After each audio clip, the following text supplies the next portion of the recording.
Selamat malam, senang sekali bisa berada bersama-sama dengan Anda di tempat ini, Bapak Ibu Saudara sekalian. Saudara, saya mau nanya nih sama Anda semua, berapa dari Anda yang pernah merasa khawatir dalam kehidupannya? Boleh angkat tangannya enggak, Saudara? Oh, banyak sekali dari kita. Gimana kalau gini, berapa dari antara Anda yang mungkin pernah ngerasa takut gitu dalam hidupnya? Boleh angkat tangannya, Saudara? Oke, cukup banyak dari kita ya Bapak Ibu Saudara sekalian. Nah, terutama nih di generasi-generasi muda ya, Bapak Ibu Saudara sekalian, saya kasih bocoran sedikit nih. Ada sebuah kata-kata yang lagi kayak beberapa tahun terakhir inilah gitu, sering sekali digunakan dan saya ngelihatnya kok hari-hari ini makin lama makin sering gitu. Kata-katanya adalah gini, Saudara, parno, katanya gitu. Buat Anda yang nggak tahu ya, kata-kata parno itu artinya pokoknya ketakutan banget Bapak Ibu Saudara sekalian.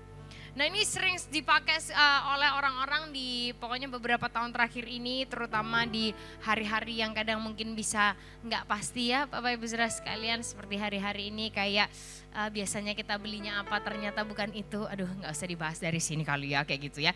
Tapi Bapak Ibu Saudara sekalian, banyak sekali orang yang kayak aduh hidup itu banyak nggak menentu, kita khawatir, kepikiran dan segala macam, jadi akhirnya aduh parno lah gitu. Nah, tapi gini, karena sering kali mungkin digunakan, jadi orang jadi apa sih sebenarnya, lupa gitu ya kata-kata atau arti sebenarnya. Nah, sebenarnya parno itu apa sih? Kalau definisi dari webmd.com artinya adalah gini, paranoia adalah gini, perasaan bahwa Anda seolah-olah diancam dengan cara tertentu seperti orang sedang mengintai Anda atau melawan Anda walaupun tidak ada bukti bahwa itu benar. Ada yang pernah kayak gini Bapak Ibu Saudara sekalian? Aduh, ngakunya dalam hati aja lah ya, kalau kita ngaku di depan kok kayaknya sungkan ya kita ya gitu ya. Jadi perasaan bahwa seolah-olah kita diancam dengan cara tertentu seperti ada orang yang mengintai kita atau melawan kita walaupun tidak ada bukti bahwa itu benar. Aduh, tapi yang benar lah, mungkin kamu ini masih muda ya, belum lama hidup di dunia ini. Ya kan gak lihat kenyataan kita hari-hari ini kayak gimana. Terus apa? Kita mau iman-iman terus kita gak lihat. Memang kan banyak ancaman di sekarang-sekarang ini.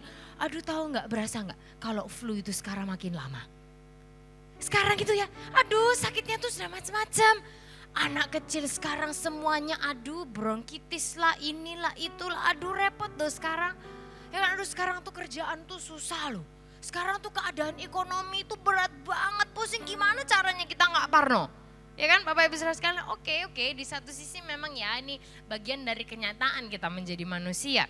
Tapi Bapak Ibu Saudara sekalian, kita lanjut dikit ya, paranoia ini apa sih, ketakutannya apa sih gitu ya. Gejala-gejala dari paranoia adalah merasakan perlunya membela diri dan bertindak agresif. Mudah tersinggung, waduh. Meyakini bahwa kita selalu benar dan tidak bisa santai, tidak bisa rileks. Jangan inget-inget siapa sih A yang dikenal, nggak usah saudara, kita jangan tunjuk-tunjuk jari lah, enggak enak kita ya kan. Tidak bisa berkompromi, tidak bisa memaafkan, tidak bisa menerima kritik. Waduh. Tidak bisa percaya orang lain, selalu curiga pada tindakan orang lain yang sebenarnya normal. Waduh. Kalau menyebut bahwa ya loh aku nih parnoan, orangnya parno, masih bangga sudah menyebut kalau kita parno kayak gimana ya. Akibat dari paranoia dan kekhawatiran adalah, paranoia dan kekhawatiran ternyata, ini saya karena nggak pinter saudara, makanya saya harus baca saya. Memicu tubuh untuk mengeluarkan banyak sekali hormon, salah satunya adalah hormon kortisol. Hormon kortisol bisa memicu naiknya gula darah dan trigliserida, makanya kalau cek darah rapornya kurang bagus. Kan? Selain itu beberapa akibatnya adalah kesulitan menelan, pusing, mulut kering, irama detak jantung naik, kelelahan, tidak bisa konsentrasi, otot sakit, otot tegang, mual, gugup, napas tersengal-sengal, napas pendek-pendek dan sesak, berkeringat dan gemetaran. Kalau hormon-hormon ini terus berproduksi dan tidak digunakan untuk bergerak, apalagi jarang jalan pagi, maka akan berlanjut kepada penurunan imun sistem, masalah pencernaan, otot tegang, kehilangan ingatan jangka pendek, penyumbatan darah tingkat awal dan serangan jantung. Maka makin parnolah kita. Kayaknya dari tadi, ini khotbah sesak napas saya. Ini apa enggak ada kabar baik hari ini? Ya enggak Bapak Ibu Saudara sekalian. So, Saudara, karena sering kali orang ngomong, ya lo aku takut lo, ya lo aku bingung lo, aku lo khawatir lo. kita tuh nggak sadar saudara bahwa yang kita masukkan ke dalam hidup kita ini loh ternyata. Nah sekarang karena kita sudah makin parno ya Bapak Ibu Saudara sekalian, kita lihat firman Tuhan ya saudara ya. Ada seorang nabi namanya adalah Nabi Elisa. Dia ini di zamannya dia sering dinamakan atau disebut abdi Allah gitu katanya, karena di zaman itu dialah yang menyampaikan pesan Tuhan kepada bangsa Israel. Nah suatu kali bangsa Israel ini sedang berperang melawan bangsa lain, namanya adalah bangsa Aram. Nah karena Tuhan itu ya jelas aja kan menyertai bangsa Israel, jadi Tuhan itu selalu membocorkan, bisa ya Tuhan membocorkan strategi perangnya bangsa Aram, dikasih tahu lewat Nabi Elisa kasih tahu ke rajanya. Jadi akhirnya apapun yang dilakukan oleh bangsa Aram selalu ketahuan sama bangsa Israel.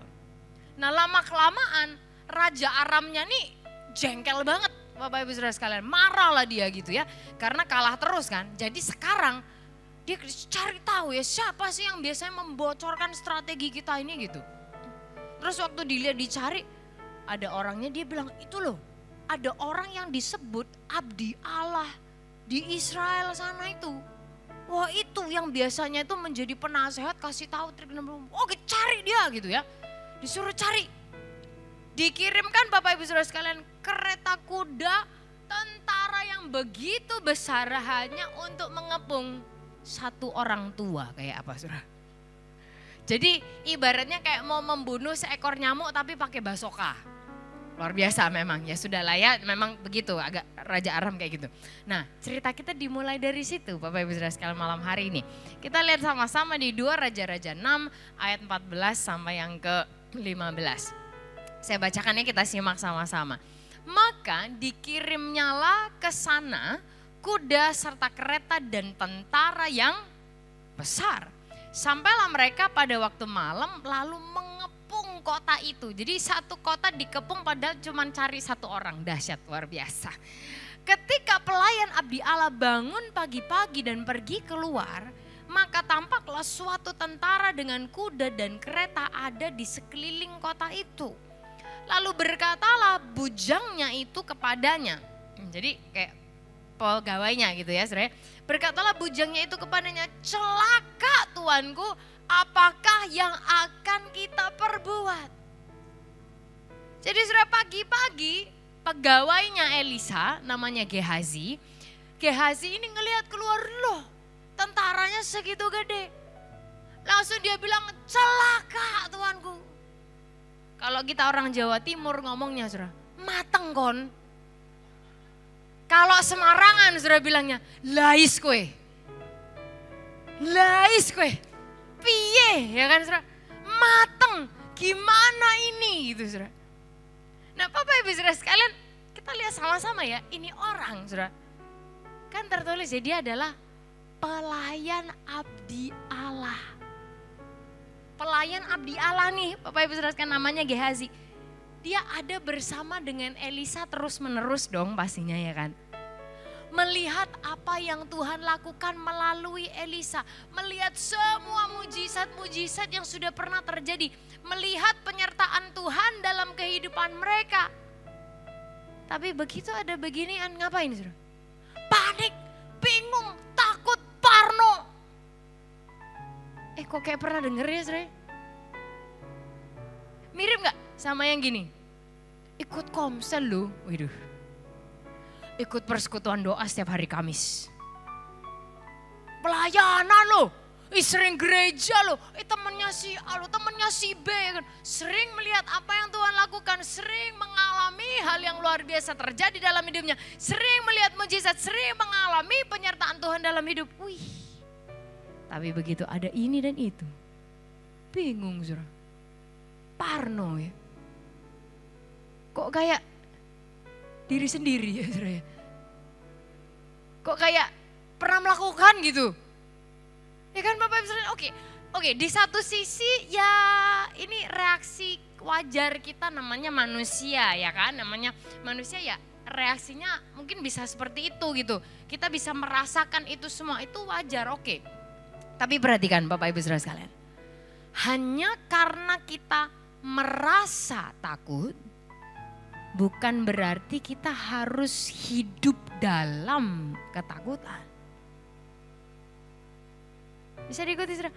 Hanya karena Anda merasa cemas, bukan berarti Anda harus hidup dalam kecemasan. Hanya karena Anda merasa khawatir, bukan berarti Anda harus hidup dalam kekhawatiran. Oke, ketakutan adalah reaksi yang manusiawi, oke. Tapi saat ketakutan itu mau masuk dalam mobil saudara, apakah kira-kira Anda akan kasih setirnya kepada ketakutan, mengizinkan ketakutan untuk nyetir hidup saudara? Kan dia cuma pengen ikut. Hati Bapak Ibu Saudara sekalian. Hanya karena kita bisa dan oke, wajar reaksi manusia nih, ngerasa khawatir nih, ngerasa cemas nih. Tapi saat kecemasan dan kekhawatiran mau ikut dalam mobil, dalam perjalanan hidup saudara, ya masa kita kasih setirnya ke dia, saudara? Tapi bukankah seringkali itu yang kita lakukan? Hidup kita milik kita atau milik Tuhan atau milik kecemasan? Secara nggak langsung dengan sukarela kita kayak kasih dia untuk setir mobil kehidupan kita gitu, saudara. Nah oke, wajar nih, sometimes kadang-kadang kita bisa merasa khawatir, kepikiran gitu ya namanya masih hidup di dunia lah gitu, wajar, iya wajar. Tapi saudara tetap ingat itu semua adalah perasaan. Merasa khawatir, merasa cemas, merasa takut. Dan Bapak Ibu Saudara sekalian, perasaan kita tuh berubah-berubah. Sekarang lagi gak apa-apa nih. Oh kena apa sedikit, langsung berubah jadi jengkel. Udah jengkel, nanti ya jengkelnya bisa 2-3 hari lah gitu. Dihibur sedikit, sudah jadi gak apa-apa. Sekarang lagi jengkel sama si A. Marah nih ya kan. Tapi terus ditelepon sama orang. Berubah langsung cara enggak selamat malam lah. Shalom, ya enggak saudara? Padahal sebelumnya habis marah-marahin anak mungkin. Tapi begitu langsung berubah, shalom. Setelah tutup telepon berubah lagi saudara. Nah sehingga gini, kita tidak bisa hidup dikendalikan hanya oleh perasaan kita. Karena ini terlalu berubah-berubah banget. Sehingga Bapak Ibu Saudara sekalian, orang kalau janjinya berubah-berubah aja kita bisa jengkel ya kan. Ngapain kok kita menyerahkan diri kita kepada perasaan-perasaan yang bisa berubah-berubah dan kemudian mengizinkan itu untuk nyetir kehidupan kita. Nah sekarang sehingga enggak dong. Nah bukan berarti juga gini, kita tidak takut itu berarti terus kita jadi nggak bijak gitu ya. Oh ya sudah hidup ya pokoknya dengan iman ya nggak gitu juga gitu ya. Semua butuh kebijaksanaan. Makanya kita tidak boleh hidup sembarangan. Nah kita lihat Bapak Ibu Saudara sekalian lanjutannya 2 Raja-Raja 6 ayat yang ke-16. Elisa nih yang jawab. Jawabnya kita baca sama-sama ya, kita ucapkan bareng-bareng 1, 2, 3. Jangan takut sebab lebih banyak yang menyertai kita daripada yang menyertai. Sebentar. Mungkin Nabi Elisa lagi udah pikun kali Israel. Mungkin karena ketuaan dia lupa ya. Ini bala tentara segitu gede. Backingannya kamu siapa? Ya enggak saudara? Mungkin ngomongnya ngelantur ini dia ini. Apa gak lihat kita ini satu kota loh, dikepung loh. Nabi Elisa kan cuman berdua. Nabi Elisa, Gehazi, udah. Ya kan, atau juga Nabi Elisa mungkin udah ketuaan nih, terus jadi Gehazi mungkin, ya bapak udah pikun kayaknya. Jadi karena sudah tinggal berdua, terus bapak pikun berarti sendiri nih ya kan Bapak Ibu Saudara sekalian. Tapi saudara coba pikirkan. Seringkali yang tidak bisa kita lihat itu bisa mempengaruhi kita sedemikian rupa, melebihi apa yang kita bisa lihat. Saya ulangi lagi saudara ya. Seringkali yang gak bisa kita lihat, itu bisa mempengaruhi kita sedemikian rupa daripada apa yang bisa kita lihat. Masih ingat gak 4-5 tahun lalu, ada virus yang gak kelihatan, yang bikin kita semua begitu parno, kita begitu ketakutan. Sadar gak hari-hari ini pemikiran kita, yang mana pemikiran kan gak kelihatan kan ya, bisa bikin kita semua panik, kebingungan, ketakutan. Ada sesuatu yang kecil gitu yang bisa mengaburkan pandangan kita terhadap sesuatu yang jauh lebih besar. Tapi Bapak Ibu Saudara sekalian, perhatikan. Perhatikan ini dulu. Tuhan kan juga gak kelihatan ya. Yang sebenarnya dia so much more powerful dari semua hal yang kita khawatirkan. Boleh katakan amin. Terus kalau kita alasan jadinya, ya kan karena Tuhan gak kelihatan jadi saya sering lupa. Waduh. Bukannya sakit penyakit, cara berpikir, kesetresan dan ketakutan kita juga sama. Saudara. Nah masalahnya gini saudara, parno itu tidak sama dengan bijak. Parno itu tidak sama dengan hati-hati. Malah bahkan gini, ketakutan atau parno atau fear is faith in the wrong kingdom. Ketakutan adalah iman di kerajaan yang salah. So saat kita hidup nurutin ketakutan kita, Bapak Ibu Saudara sekalian, berarti kita sedang beriman pada kerajaan yang salah. Dan saat kita hidup nurutin ketakutan kita, kita sedang melakukan persis apa yang iblis mau. Kita melakukan kehendaknya iblis. Makanya Yesus kan bilangan Yohanes 10 ayat 10, pencuri itu datang untuk mencuri dan membunuh dan membinasakan. Benar banget, dia curi pikiran kita satu demi satu demi satu. Dia curi hidup kita dari satu kekhawatiran kecil. Demi satu ketawaran kecil yang lainnya. Demi satu ketakutan yang kelihatannya kecil yang lainnya. Tapi dari situ dia curi damai sejahtera kita. Dia curi ketenangan kita. Dia curi satu demi satu demi satu. Dari situ akhirnya terampaslah semua akal sehat. Karena apa? Saat kita parno, saat kita ketakutan, gak mungkin kan pikirannya bisa jernih. Gak mungkin kita bisa ngeplan, merencanakan dengan masuk akal, gak mungkin.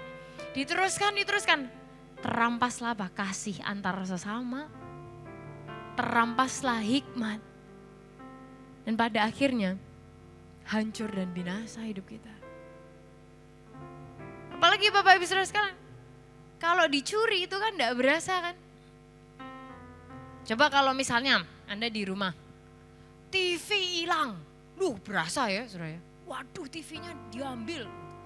Atau laptop hilang, waduh berasa gitu.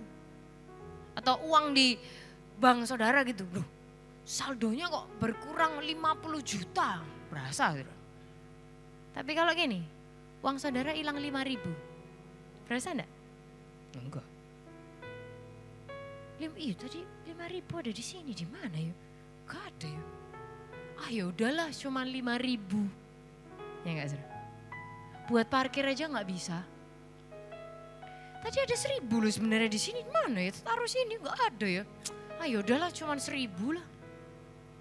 Cuma 2.000 lah. Cuma 5.000, cuma 2.000, cuma 1.000, cuma 5.000, cuma 2.000, cuma 1.000. Itu kan kecil kan, sedikit kan? Tapi kalau dikumpulin juga jadi banyak. Nah sehingga Bapak Ibu Saudara sekalian disebut mencuri karena apa? Karena gak kerasa. Satu demi satu, sedikit demi sedikit demi sedikit. Apalagi Bapak Ibu Saudara sekalian, kondisi dunia kita kan masuk akal kalau kita tuh sekarang khawatir loh. Hal sekecil itu aja bisa bohong, kenapa sih? Kenapa sih hal sekecil itu aja harus bohong gitu? Masuk akal untuk dunia kita sekarang, kita jadi khawatir, kita jadi mungkin tawar hati, kita jadi kecut, kita jadi apalagi dunia lagi kayak gini. Tapi Bapak Ibu Saudara sekalian, ingatlah bahwa gini, ketakutan adalah iman di kerajaan yang salah. Ketakutan adalah iman di kerajaan yang salah. Parno, saudara, atau ketakutan itu seperti gini. Orang ikut lomba lari maraton. Ya kan, kalau lari maraton kan 42 km gitu jauh. Ikut lari maraton, tapi yang ini larinya di treadmill, saudara. Yang lain lari maraton. Wah, keliling kota Semarang gitu, udah ada rutenya gitu kan. Tapi yang ini larinya di treadmill. Yang lainnya cari track yang sebenarnya, yang sini larinya di treadmill. Wow, effortnya gede banget. Kekuatannya gede banget. Wah, kita kasih semua kekuatan yang kita bisa, keringetan. Tapi gak kemana-mana. Capek banget. Tapi gak kemana-mana dan tidak akan pernah meraih garis finish. Karena apa? Karena waktu kita parno makin bingung, makin gak bisa mikir jernih, makin gak bisa ambil keputusan yang tepat, makin gak karu-karuan. Kita ngeliatnya apa? Loh, anggota keluarga sakit nih. It's real, ada di depan mata kita, what's happening, bener nih. Karena kita rancu sendiri, kita gak tahu. Harus ngambil keputusan yang benar yang seperti apa. Bu, tapi kan kenyataannya gitu, kalau kenyataannya gitu berarti pasti benar. Oh, hati-hati. Ketakutan adalah iman di kerajaan yang salah. Kerajaan yang benar, kasih taunya gini, saudara. 2 Timotius 1 ayat yang ke-7. Saya bacain dari Amplified Version. Kalau diterjemahkan ke bahasa Indonesia, Amplified Versionnya bilang gini. Sebab Tuhan tidak, kita baca sama-sama lah biar Abdul 1, 2, 3. Sebab Tuhan tidak memberikan kepada kita roh yang malu-malu atau pengecut atau ketakutan. Tapi Dia telah memberikan kita roh yang menghasilkan kuasa, kasih dan akal sehat dan pengendalian diri. Kemampuan yang menghasilkan ketenangan, pikiran yang jernih dan seimbang dan pengendalian diri. Sehingga saudara, bukan berarti kita hidup sembarangan. Bukan berarti, oh gak usah takut, semuanya gaspol remblong. Enggak, saudara. Tapi ini lihat. Kasih, akal sehat, pengendalian diri, ketenangan, pikiran yang jernih dan seimbang, dan pengendalian diri. Sehingga Bapak Ibu Saudara sekalian, kita perlu ingat, kita semua, Anda dan saya, kita punya roh yang menghasilkan apa saudara? Kuasa, kasih, akal sehat dan pengendalian diri. Sehingga jangan muliakan kerajaan yang salah. Don't glorify the wrong kingdom. Jangan muliakan kerajaan yang salah. Nah sehingga terus kita harus apa? Karena ini kan terjadi banget nih dalam keseharian kita tiap hari. Kita bisa khawatir, kita bisa takut, kenyataan kehidupan kita bisa macam-macam. Kita lihat dulu saudara ya, 2 Raja-Raja 6 ayat 17. Lanjutannya kita baca sama-sama, 1, 2, 3. Lalu berdoalah Elisa, ya Tuhan bukalah kiranya matanya supaya ia melihat. Maka Tuhan membuka mata bujang itu sehingga ia melihat. Tampaklah gunung itu penuh dengan kuda dan kereta berapi sekeliling Elisa. Perhatikan Bapak Ibu Saudara sekalian di bagian ini, perhatikan saudara. Yang terjadi di sini bukan gini, mereka doa terus muncul bala tentara sorga. Enggak. Bukan. Bukan gini, mereka doa dulu, Tuhan bukakanlah matanya terus jereng bala tentara surganya datang. Enggak saudara. Perhatikan ini, pertolongan Tuhan sudah ada di sana. Katakan dulu sama-sama sudah ada, 1, 2, 3. Sudah ada. Bahkan sebelum mereka minta sudah ada di sana. Tinggal apa? Tinggal diakses. Nah sehingga yang bisa kita lakukan yang pertama adalah ini saudara. Reset perspektif kita. Ucapkan sama-sama 1, 2, 3. Reset perspektif kita. Tadi kan kita bahas saudara, seringkali yang kita gak bisa lihat itu mempengaruhi kita jauh lebih banyak daripada apa yang bisa kita lihat gitu. Lucu ya, sesuatu yang kecil bahkan kadang-kadang tuh nyaris gak kelihatan bisa mempengaruhi pandangan kita. Gitu. Nah, saya kan banyak dari kita malam hari ini bawa handphone, betul ya saudara ya? Boleh handphonenya dikeluarkan Bapak Ibu Saudara sekalian? Handphonenya silahkan dikeluarkan. Biasanya di gereja jangan main HP. Nah ini coba saudara, kita main HP dulu hari ini. Handphonenya silakan dikeluarkan. Oke, dipegang di tangannya. Sudah saudara ya? Kalau sudah, coba handphone Anda saudara, letakkan di depan mata saudara. Persis di depan sini. Oke, di depan matanya saudara. Oke, di depan matanya. Oke. Kira-kira Anda bisa lihat gak di depan saudara apa saudara? Gak mungkin lah. Ya kan? Kalau handphonenya di sini, bisa lihat gak gedung ini tuh sebenarnya gede banget. Enggak kan? Saya ngomong sama Anda, lu gedungnya tuh besar, lu besar sekali.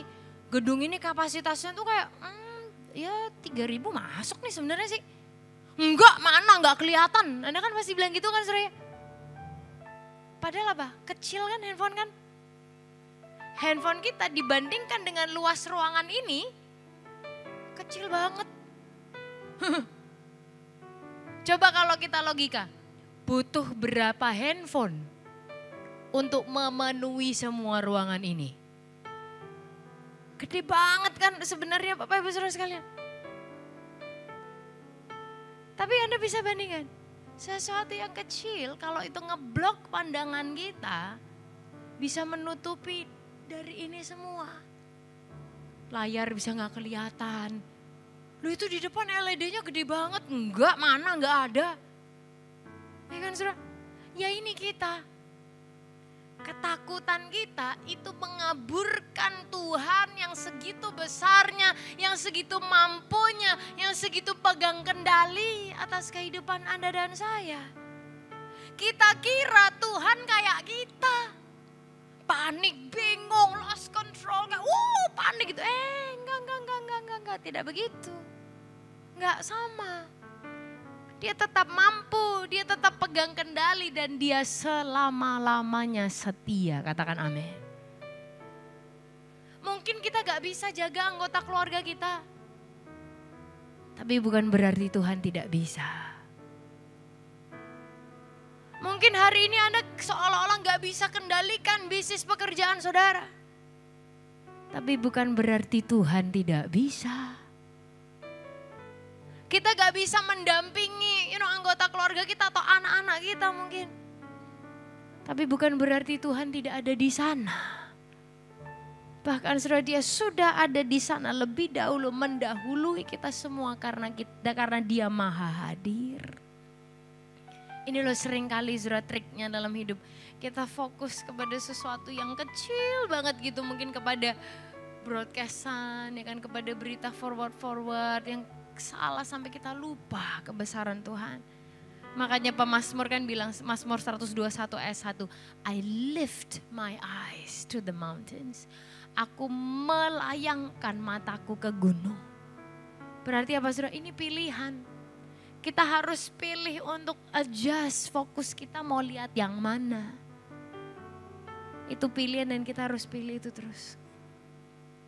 Tapi coba kita lihat saudara. Waktu Elisa selesai berdoa, musuhnya gak langsung pergi loh. Ayat tadi bilang kan 2 Raja-Raja 6 ayat yang ke-17. Kan dia bilang, Tuhan bukalah kiranya matanya supaya dia melihat. Waktu dibuka matanya selek. Yang dilihat apa saudara? Musuh yang sama. Lah masih di sini juga. Musuhnya masih ada. Masih ada. Tentara Aram itu masih ada gak? Masih ada. Waktu dibuka selek yang dilihat apa? Musuh yang sama, the same enemy. Kereta kuda yang sama, tentara yang sama. Tapi dia baru sadar. Oi, dari tadi Tuhan ada di sini. Dalam hidup kita Bapak Ibu Saudara sekalian, kita akan sering kali kan doanya gitu. Tuhan angkat semua masalahku. Tuhan take away all my problems. Tuhan ambil semua masalah dan problemku. Terus kita kan gini, kok masih lihat masalah yang sama? Kok masih ada masalahnya? Bapak Ibu Saudara sekalian, yes, ada kalanya Tuhan ambil semua masalah kita, iya. Ada kalanya dia angkat semua rintangan, iya. Tapi ada kalanya Tuhan biarkan masalah tetap ada. Dan dia tunjukkan kehebatannya di tengah-tengah semua problem saudara. Gak ngalamin dia penyembuh kalau gak ada sakit. Gak ngalamin dia penyedia kalau gak kepepet banget sebenarnya nih. Dia sediakan.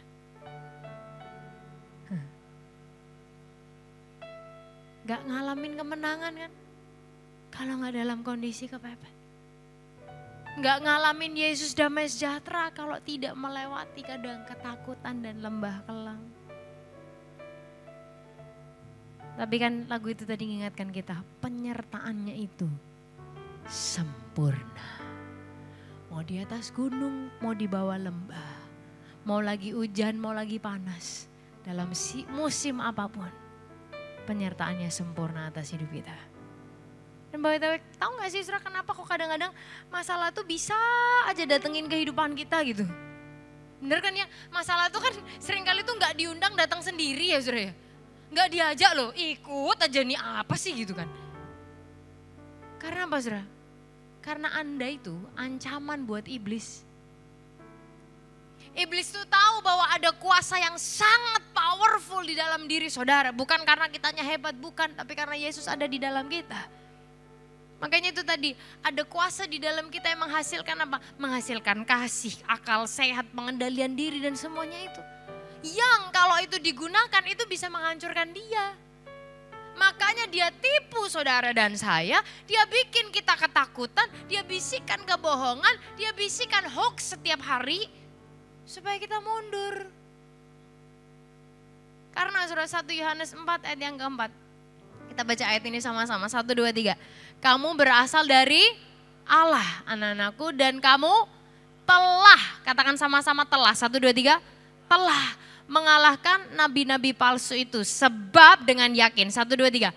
Roh yang ada di dalam kamu lebih besar daripada roh yang ada di dalam, lagi kita baca yang kuning, 1, 2, 3. Roh yang ada di dalam kamu lebih besar daripada roh yang ada di dalam, sekali lagi 1, 2, 3.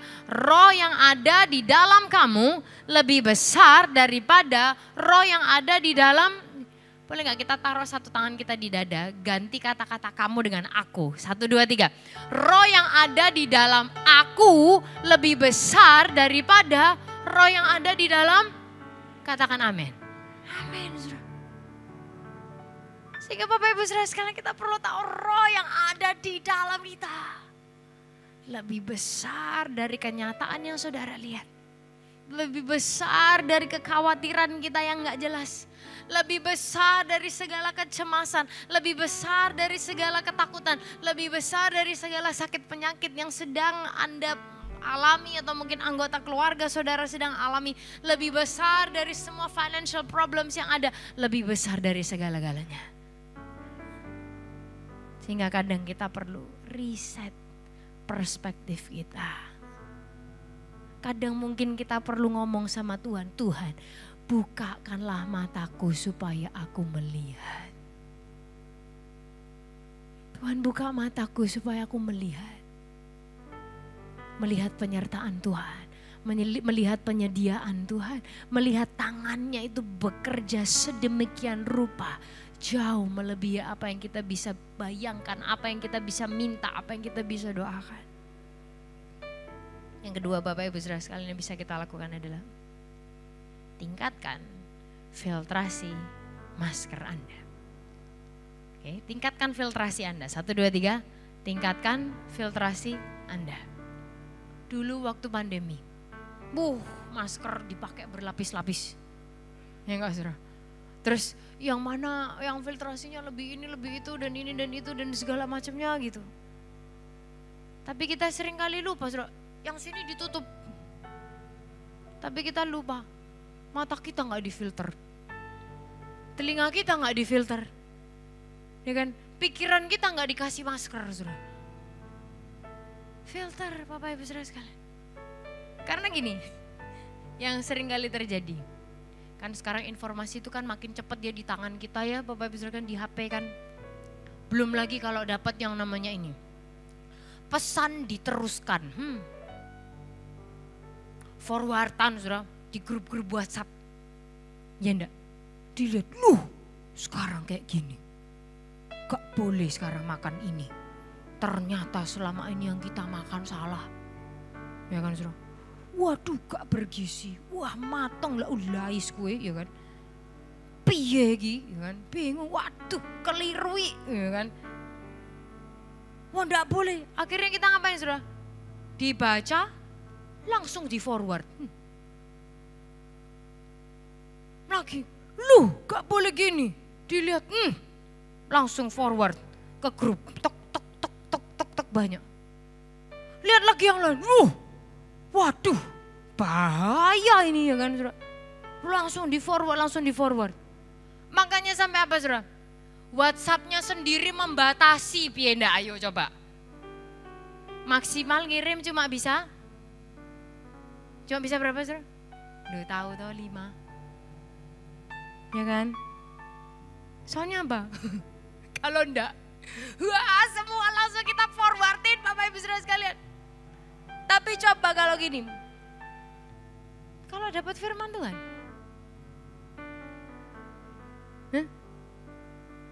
oh Taci ini ngirim ayat lagi, wis biasa setiap hari. Loh kok enggak di forward sih? Ya enggak saudara? Kalau ayat masuk,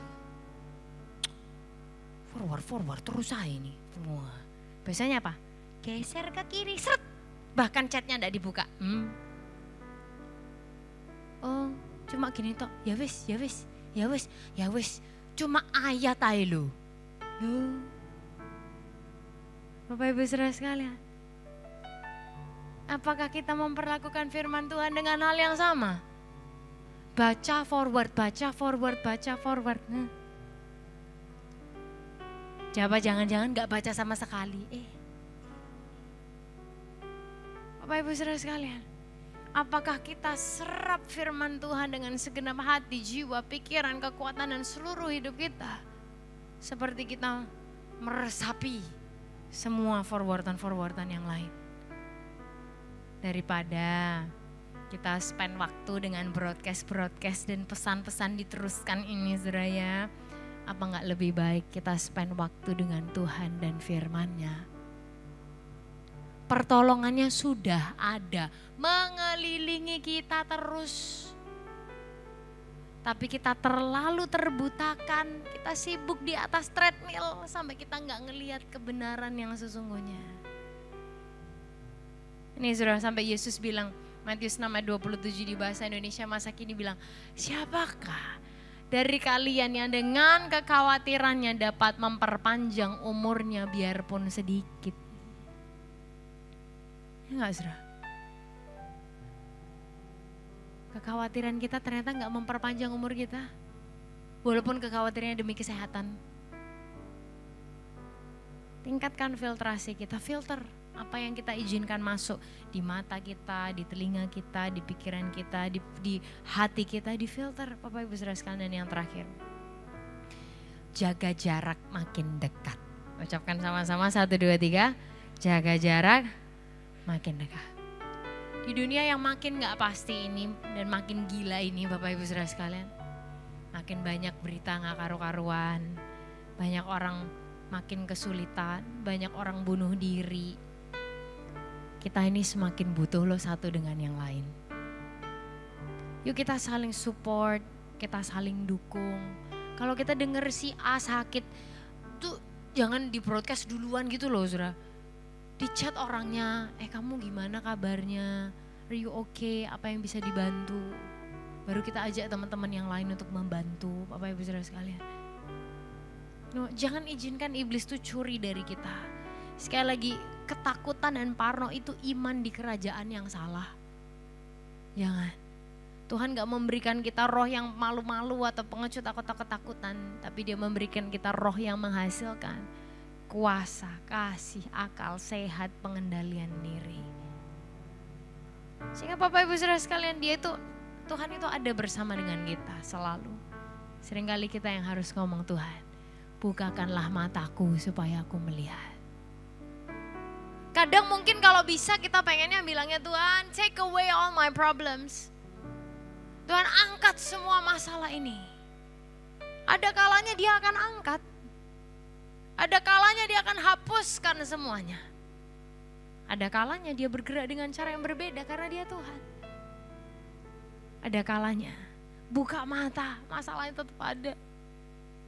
Tapi dia mau menyatakan dirinya dalam hidup saudara dan saya.